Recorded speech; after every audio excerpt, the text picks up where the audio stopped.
Just everything, despite what everyone thinks about me, being lazy, I'm actually a workaholic. All I do is work.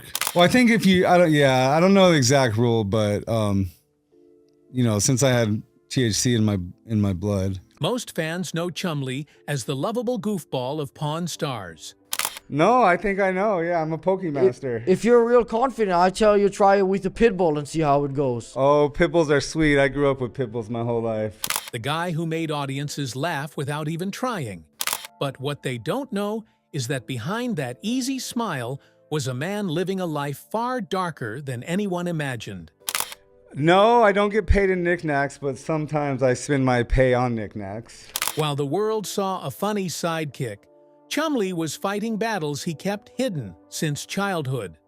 Battles with pressure, addiction, public humiliation, and the kind of loneliness you can only feel when millions of people think they know you. And now, after years of silence, the truth about Chumlee's secret life is finally coming out.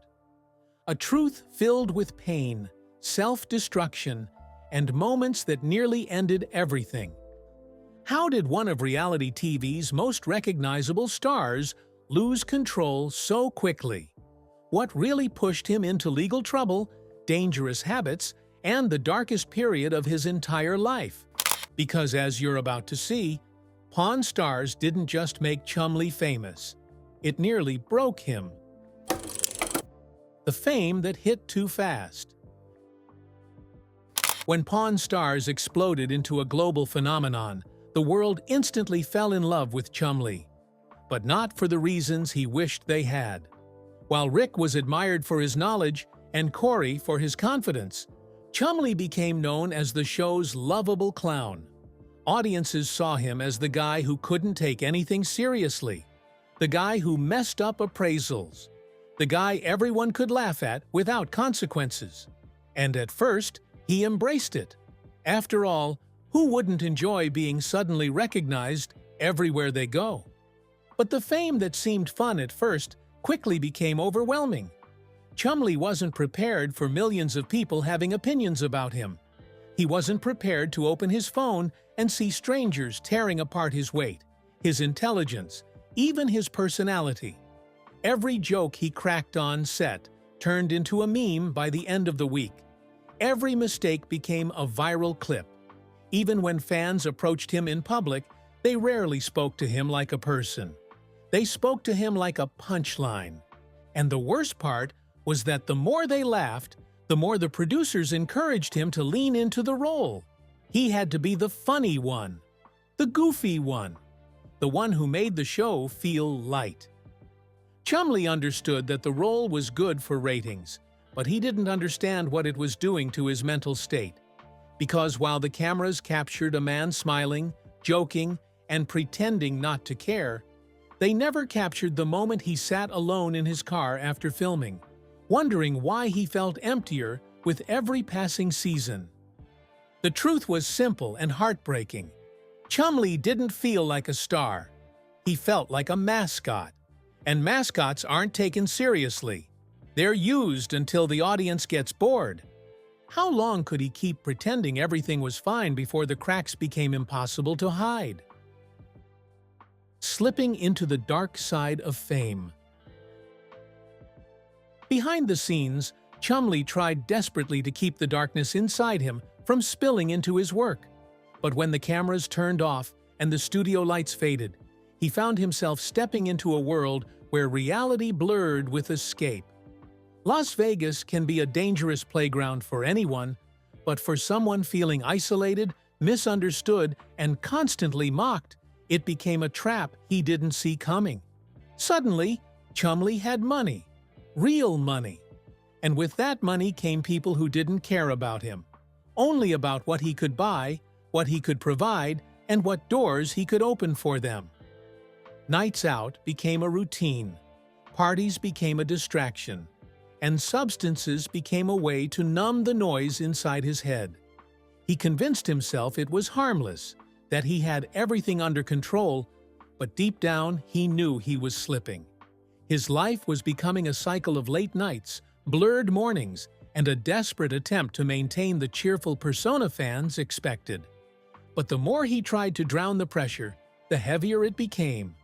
Friends and family noticed the changes, the exhaustion, the weight fluctuations, the scattered focus.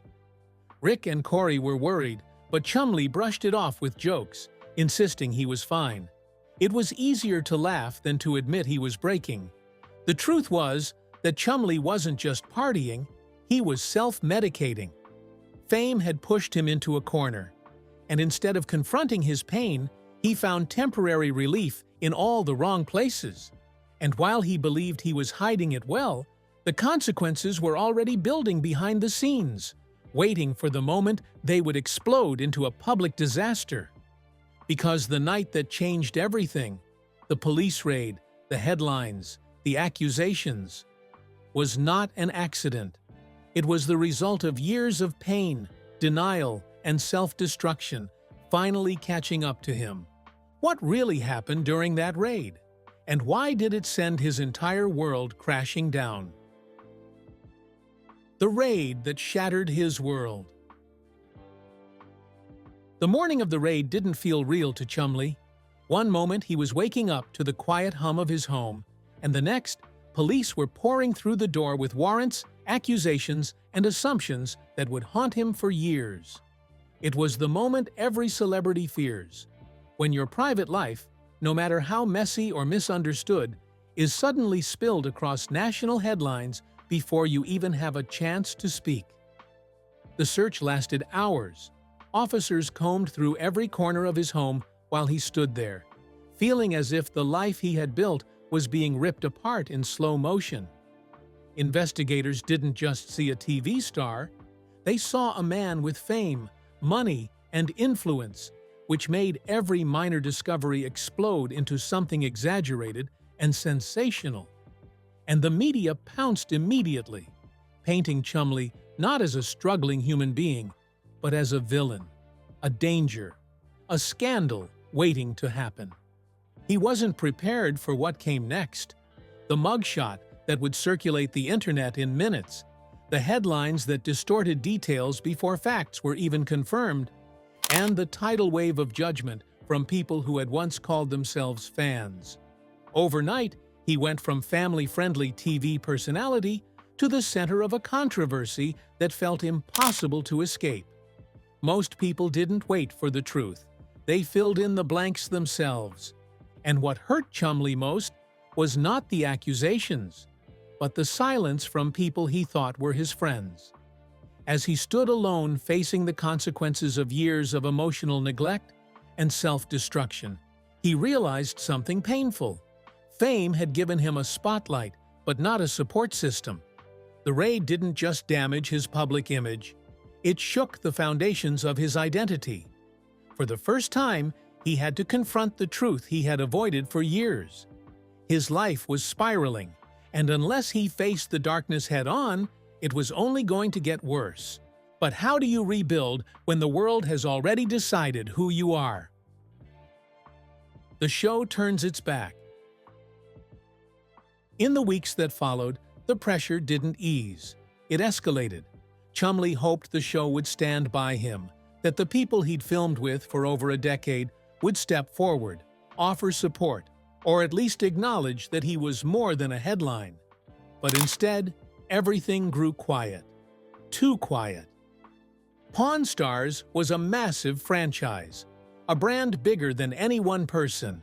And in the entertainment industry, brands are protected at all costs, even if that means distancing themselves from someone who helped build them.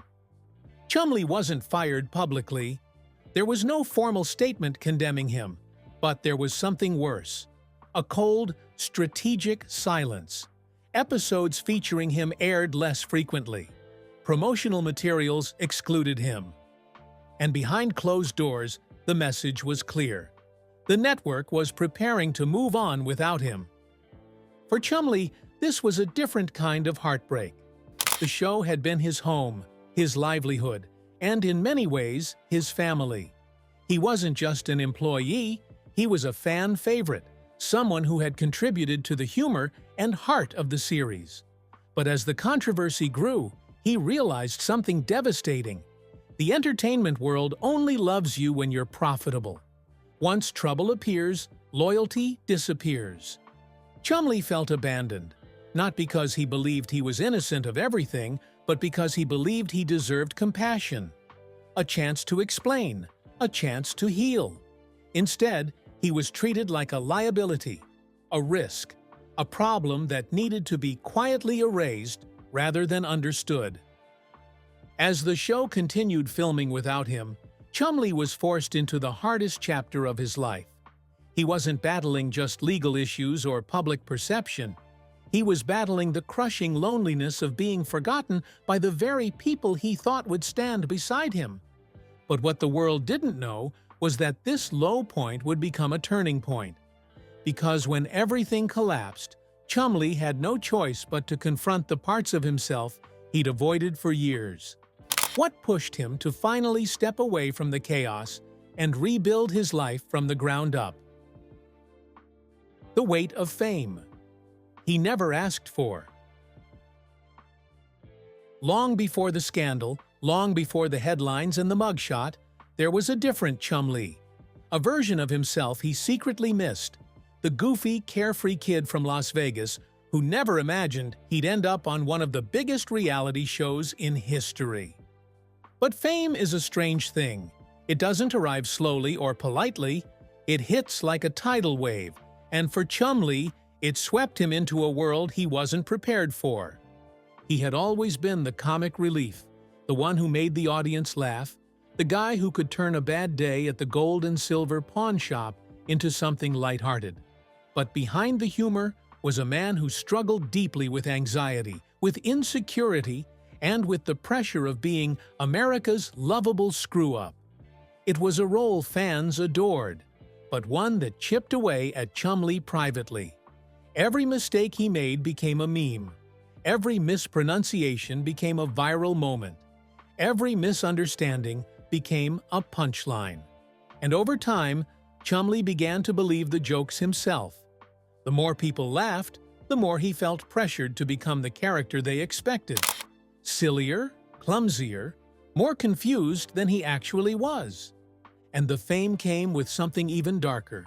The realization that millions of people felt entitled to judge every aspect of his life.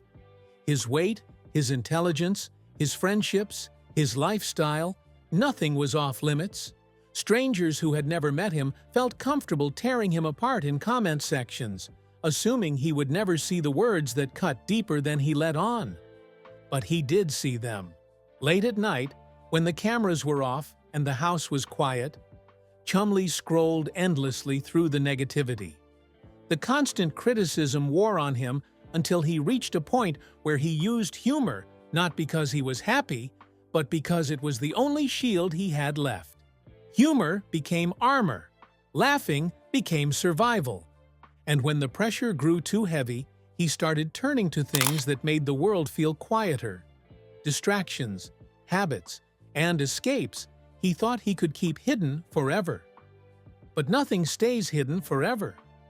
By the time the raid happened, Chumlee wasn't just in legal trouble. He was emotionally exhausted, spiritually drained, and mentally collapsing under years of internal pressure. The real tragedy wasn't the scandal. It was how long he had been struggling before anyone noticed. But would anyone truly listen when he finally opened up about what fame had done to him? Betrayed by those closest to him. When a public figure faces a crisis, the public watches the headlines. But behind the scenes, there's another story, one the cameras never capture.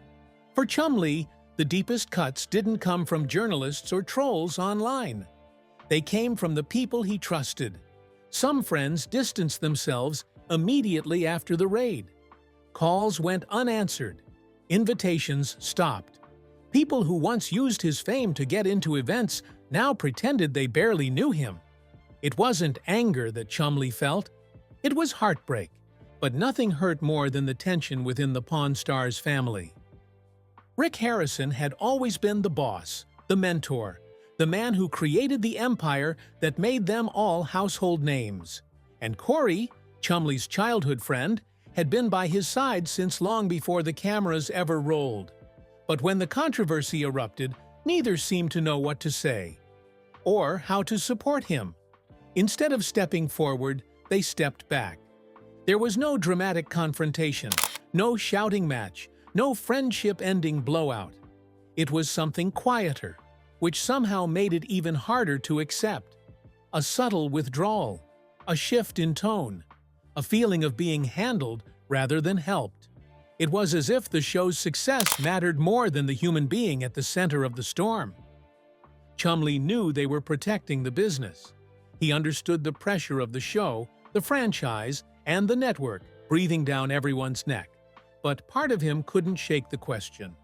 If the roles were reversed, would I abandon them in their darkest moment? Hollywood taught him a painful truth. Loyalty has limits, and those limits often appear when scandal arrives. While Chumlee navigated lawyers, mental health struggles, and overwhelming shame, he was stunned to realize how few people actually checked in simply to ask, "Are you okay?" And yet, there were a few who stayed. A small circle of friends who reminded him of who he truly was, not who the tabloids painted him to be. Those rare people became his lifeline. Without them, he might have disappeared completely from the public eye, or worse, from himself. But one major question remained. Could Chumlee repair the relationships that mattered most, or had the damage gone too deep for forgiveness? The man behind the mask. For years, fans assumed Chumlee's life was nothing but laughter, jokes, collectibles, and an easy paycheck from Pawn Stars. They saw the humor, the silliness, the carefree attitude, but what they didn't see was the emotional cost of being the funny one. They didn't see the quiet nights after filming, when the weight of his public persona pressed down with suffocating heaviness. Chumlee had always struggled with insecurity, long before the cameras, long before fame. As a kid, he was teased about his weight, about being slower in school, about not fitting in. What people thought became what he secretly believed. So, when the show exploded and millions of viewers started joking about him, analyzing him, mocking him, he internalized every comment. Every joke felt like a childhood bully echoing back into adulthood. The more people laughed, the more he leaned into the exaggerated version of himself on screen. Not because it was who he was, but because it was what people expected. Playing the clown became a shield, but shields get heavy. And when the raid hit, when the world saw the mugshot, when social media erupted with mocking posts and cruel memes, something inside him snapped. He realized that the world didn't see Austin Russell, the human being. They saw Chumlee, the character. And somewhere along the way, he had lost the line between the two. But instead of collapsing, he did something no one expected. He fought back, quietly, privately, without cameras, without applause. He went to therapy. He confronted his anxiety. He addressed his dependencies and the health issues that had shadowed him for years. It wasn't glamorous, it wasn't dramatic, but it was real. And yet, as he rebuilt himself from the inside out, a terrifying question lingered. If the world loved Chumlee the character, would they still accept Austin Russell when he stopped pretending? The truth about his relationship with the Pawn Stars cast. Fans always wondered, what happened between Chumlee and the rest of the cast? Did Rick abandon him? Did Corey distance himself? Did the show replace him? The truth is far more complicated and far more human. When the scandal broke, the Pawn Stars brand was at its peak. Millions of dollars were on the line, and the network was desperate to prevent backlash from spreading to the entire franchise. Behind closed doors, executives panicked. Lawyers stepped in. Publicists crafted statements. And suddenly, everything became about protecting the brand, not the people. Rick Harrison, who had always been the stern but fair mentor on screen, faced enormous pressure. Supporting Chumlee too publicly risked damaging the show. Staying silent risked looking cold. It was a no-win situation. But Chumlee felt the silence anyway. He felt the distance. He felt the shift in how he was treated at work. Corey, his childhood friend, struggled too. He wanted to defend Chumlee. He wanted to be there. But the network's message was clear. Don't get involved. Don't comment. Let legal handle it. And so Chumlee stood alone. Not because they didn't care, but because they were afraid. They were protecting their careers, their livelihoods, their families. But understanding their reasons didn't make the loneliness hurt any less. What fans never saw were the quiet conversations years later, when emotions cooled and truths were finally spoken. Chumlee explained the pain of feeling abandoned. Corey apologized for not being there more. Rick admitted he didn't know how to handle the fallout. Healing didn't happen overnight, but it did happen.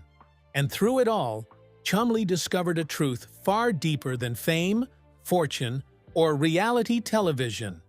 Sometimes, life forces you to lose everything in order to understand what truly matters.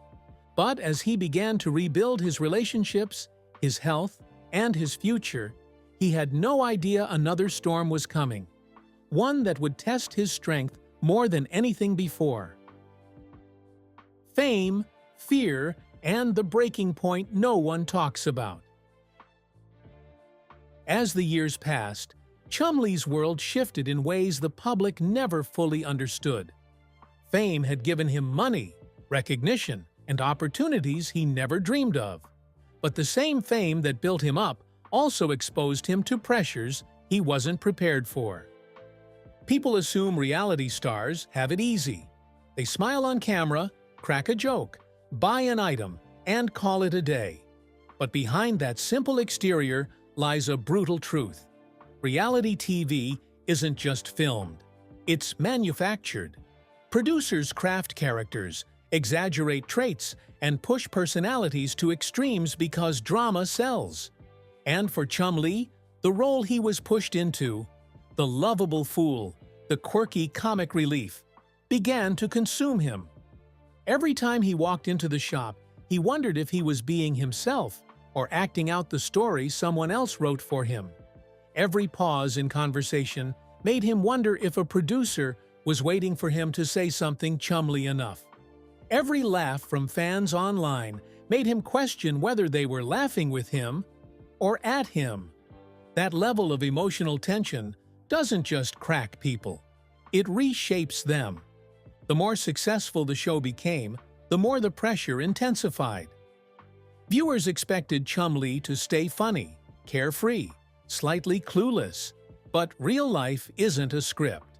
Off camera, he dealt with anxiety, relationships that failed under the weight of the spotlight, and the constant fear of letting people down. The moment he tried to show seriousness, intelligence, or vulnerability, executives gently steered him back into character. It was a reminder Chumlee was valuable. Austin was not. That realization became a turning point, and not a good one. It's what pushed him into the darkest period of his life, the one that eventually led to the raid, the mugshot, and the media firestorm. And while he wishes he could erase that chapter, it also opened his eyes to something he had ignored for years. Because once the world stops laughing, what are you left with? Chumlee would soon discover the answer, and the truth would change his life forever. The near-fatal wake-up call that changed everything. After the scandal, after the headlines, after the courtroom, there was a moment Chumlee rarely discusses publicly. A moment that nearly stopped everything. The stress, the pressure, the shame, the public humiliation. It all collided in a way that his body simply couldn't handle anymore. He found himself physically sick, mentally drained, and emotionally broken. The lifestyle he had fallen into, the late nights, the unhealthy habits, the emotional isolation, finally caught up to him. His doctor warned him that if he didn't change immediately, the consequences would be irreversible. For the first time in his life, Chumlee genuinely feared death. That fear wasn't hysterical. It wasn't dramatic. It was quiet, cold, and painfully real. He looked in the mirror and didn't recognize the person staring back. His face was tired. His body hurt. His eyes, once bright with humor, looked hollow. And that's when he had to make a decision. He could continue living as the caricature the world expected, or he could finally learn how to live as himself. So he made a choice that surprised everyone, even the people closest to him. He stepped away from the cameras, the parties, the noise. He focused on rebuilding his health, physically and mentally. He committed to therapy, to weight loss, to a healthier lifestyle. He surrounded himself with people he trusted, not people who wanted something from him. Slowly, painfully, he began to transform. And when he emerged, he was nearly unrecognizable, not because of his appearance, but because of his clarity. Chumlee was no longer running from his past. He was finally running toward a future he wanted. But as he found his footing again, another question surfaced, one that he had avoided for years. Could he return to Pawn Stars as a changed man? Or would the world demand he stay trapped in the character he worked so hard to escape? The final secret. What Chumlee hid the longest. For years, fans believed they knew everything about Chumlee. The jokes, the mishaps, the goofy charm, the misadventures that became running jokes on Pawn Stars. But there was one part of his story he kept locked away deeper than anything else. The part he feared people would never understand. It wasn't about scandal, fame, or the show. It was about the feeling he carried from childhood, a sense that he was always walking through life one step behind everyone else, even when he was technically ahead. Growing up, Chumlee never imagined he would become famous. He wasn't the honor student. He wasn't the athlete. He wasn't the kid teachers praised. He was the kid people underestimated, the quiet one, the class clown, the one who felt invisible until someone needed him for a laugh. And that feeling stayed with him well into adulthood. So when Pawn Stars turned him into a global sensation, the sudden attention didn't erase his insecurities. It magnified them. Every autograph signed felt surreal. Every fan photo felt like it belonged to a different person. Every time someone shouted, "Chumlee?" in public, part of him wondered if they were cheering or mocking. The truth he hid the longest was simple and heartbreaking. Chumlee never believed he deserved any of it.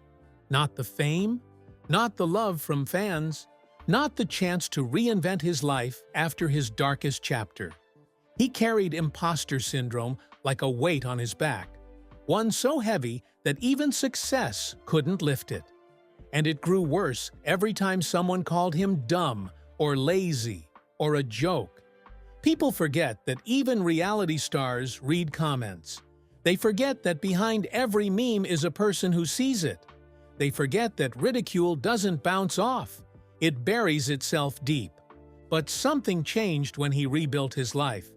For the first time, Chumlee allowed himself to acknowledge this truth instead of hiding from it. And as he did, something unexpected happened. The world didn't laugh. The people around him didn't judge. Instead, they rooted for him. He realized that fans didn't love him because he was perfect. They loved him because he was human. His flaws made him relatable. His journey made him inspiring. His mistakes made him real in a way few reality stars ever are. And so, when Chumlee finally embraced the truth that he deserved happiness, that he deserved success, that he deserved a future not defined by his past, it marked the beginning of a new chapter. One that didn't rely on producers or public approval. One that didn't depend on the Pawn Stars persona. One that allowed Austin Lee Russell, not the caricature Chumlee, to exist fully for the first time. But this revelation also led to one final question. one that still lingers today. If the world met the real Chumlee now, would they accept him as he is or cling to the version they built? Only time will tell. Chumlee's story is not a typical Hollywood rise and fall. It's not the tale of a man destroyed by fame. It's the story of a man reshaped by it. A man who took every misunderstanding, every joke, every headline, and every painful moment and used it as a stepping stone toward becoming someone stronger, wiser, and far more grounded than the world ever gave him credit for. His journey is a reminder that behind every TV character is a real human being, fighting battles we never see. And sometimes, the people who look the happiest carry the heaviest burdens. And yet, Chumlee survived. He didn't just survive, he transformed. So the next time you watch Pawn Stars and see him crack a joke, smile at a deal, or wander into the shop with that familiar laid-back charm, you'll know there's far more to the man than meets the eye. You'll know what he endured to get here. You'll know the truth he carried in silence. And maybe, just maybe, you'll see him differently. If you found this story eye-opening, moving, or surprising, be sure to like, subscribe, and tell us in the comments what chapter of Chumlee's life shocked you the most. Until next time, thanks for watching, and stay curious.